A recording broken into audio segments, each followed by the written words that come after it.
back, Knuckleheads. I am Lupine Fiasco. This is Daily FaB Gameplay, and today we're queuing up with Kayo against Kano. So expect me to switch those names up in the video.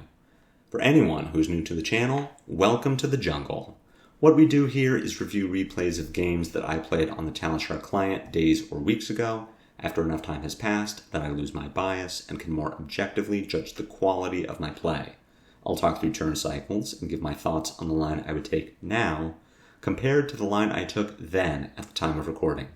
We either learn from my mistakes or reinforce good play patterns with the overall goal of tightening and optimizing our gameplay in the future to take down paper events like the upcoming Pro Quest and, most importantly, walk away with that shiny cardboard. If you'd like to check out the list I'm playing here or try it for yourself on Talishar, there is a FaB deck link in the video description below. While you're down there, if you haven't already done so, please consider subscribing to my channel. A YouTube subscription is the best free way to support me and to make sure that you see daily FaB gameplay in your video feed 5 days a week. The best paid way to support me is through Patreon, and a Patreon link is also in the video description. A Patreon subscription will get you access to the DFG Discord.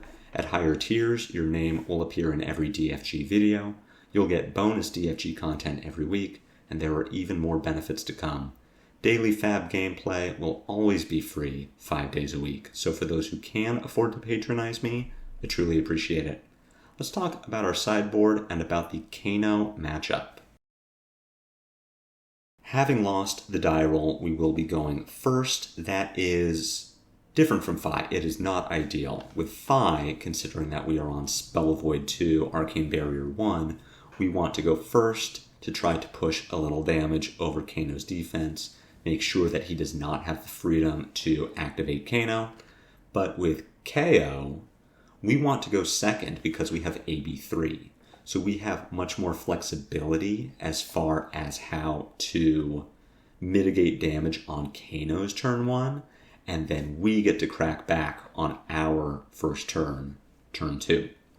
We're bringing Heart and Crosstrap instead of Fiendal Spring Tunic, which may look strange considering that we are on 2 copies of Oasis Respite, but the Crosstrap is very strong for when you either need to keep cards in hand because you think Kano is going to pop off and you want to save those 2 resources for Arcane Barrier, or when you draw an all-red hand. If you have a Pulping or a Wild Ride in there, the Crosstrap lets you attempt to trade a red in your hand for a blue or yellow on top of your deck. Having tried both Crosstrap and Tunic, the Crosstrap choice looks very unintuitive considering that Tunic is very often the correct call in Wizard matchups, but I can promise you that you will get more value out of Crosstrap than you will out of Tunic.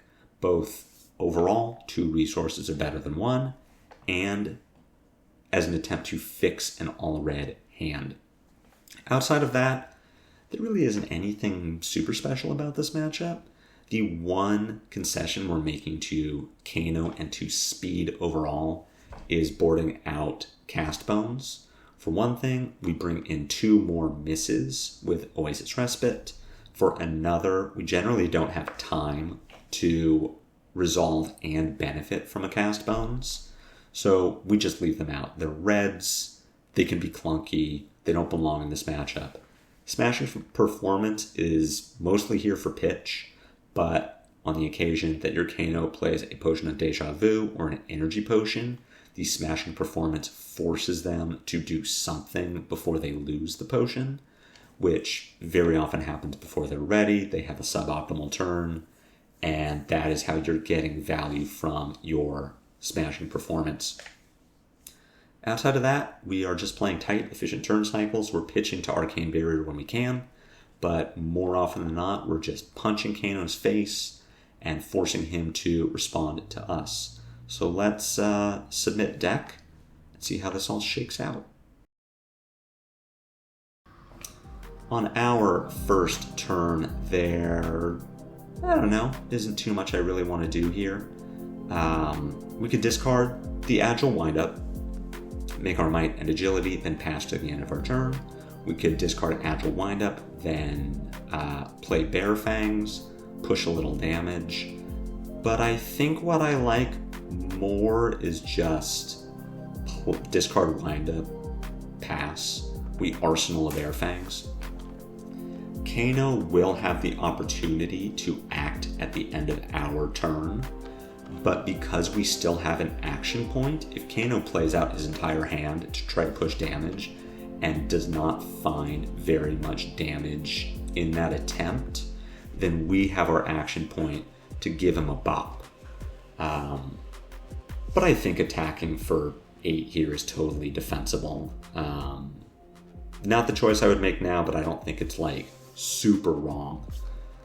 Notably, Kano has Goliath Gauntlet, and then he plays Down But Not Out, which is spooky. We can't cover this. It has Overpower. All of the conditions are met because of our Agile Windup. We wouldn't be able to cover this even if we had our defensive equipment suite, but Arcane Barrier looking a little shifty here, so we are just going to take 10.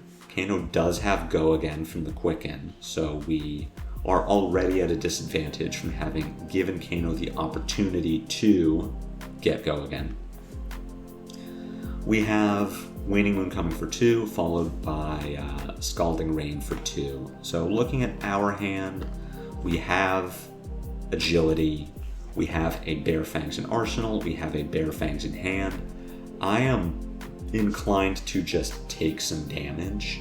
We want to Bear Fangs from Arsenal, pitching one of our blues, hoping to keep the other blue. We can Claw, we can Bear Fangs. So let's just take 4. How am I choosing to do this? Prevent 1, so I'm going to Bear Fangs, pitching Reincarnate. Yep. Follow up with Claw by pitching Pulping, and then Arsenal Blood Rush Bellow. Not the line I would have taken. Again, I think it would have been fine to just take 3 more damage there to keep another blue, to have a better chance at a massive turn. But this is still fine. Drawing into another Blood Rush, Kano coming in with Fiendal's Fighting Spirit. We'll block this with Scabskin Leathers just to make sure that we're getting our Scabskin value, as Kano having Ragamuffins and Stormstriders makes me think that he is still looking to combo at some point. But we can take 6. We have double Blood Rush. Our other line, if Kano forces us to do something, would be to pitch to Arcane Barrier, which here I think actually is a fine decision.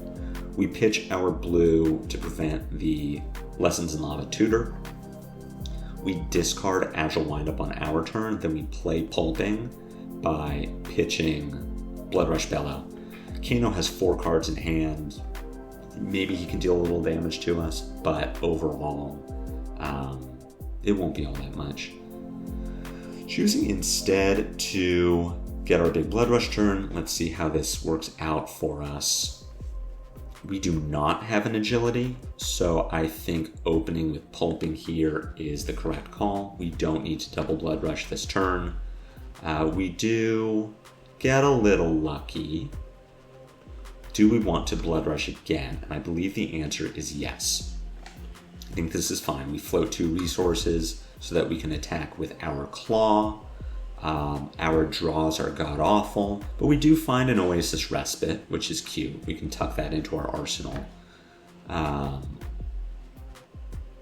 Reading Skullhorn's text for the first time to see if it has any sort of a relevant effect to get us out of what is kind of a weird spot.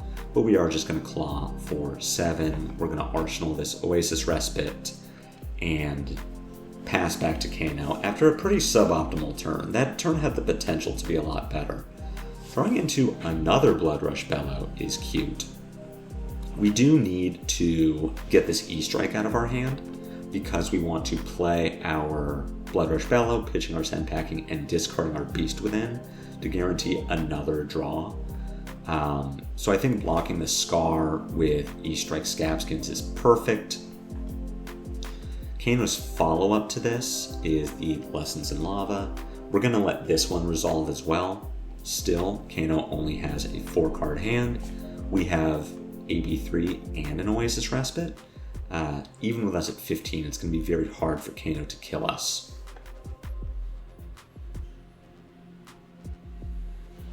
Kano doing his big nonsense in response to the Beast Within trigger. All good. We have our floating resource, we have our Oasis Respite, so very unlikely that we're dead. These 2 resources... Oh, I was able to track this at some point, but I'm no longer able to do so. We are going to Oasis the Lessons in Lava, which is going to tank Kano's ability to tutor an Aether Wildfire. The problem is we still have, or at least I thought we had a Kano activation on the stack. If Kano had sequenced differently,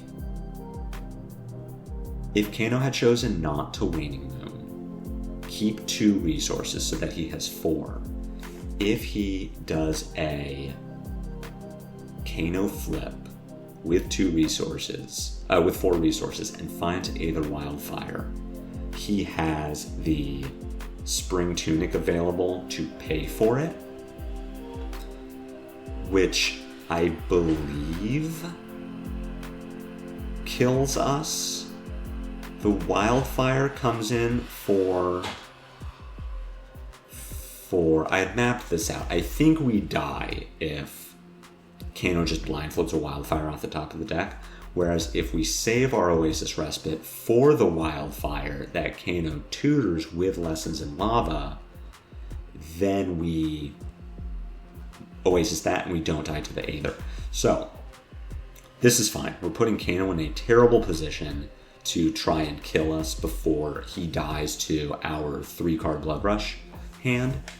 But I believe this is a misplay where we could have gotten more value by letting Kano find his Wildfire, and then we Oasis that. But instead, of course, we go to 9, Kano has no cards left, and then we kill him. And we can get there with Claw, Bare Fangs. So very weird game, very unorthodox Kano deck for sure. Waning Moon is not Crucible, Down But Not Out, Fiendal's Fighting Spirit, Goliath Gauntlet, but I think this deck was really cool. I was happy to be able to show you this game, despite it not being what I expected, because I think it's just a cool list. We got there in the end, we played it really the same as we would play any other Kano game.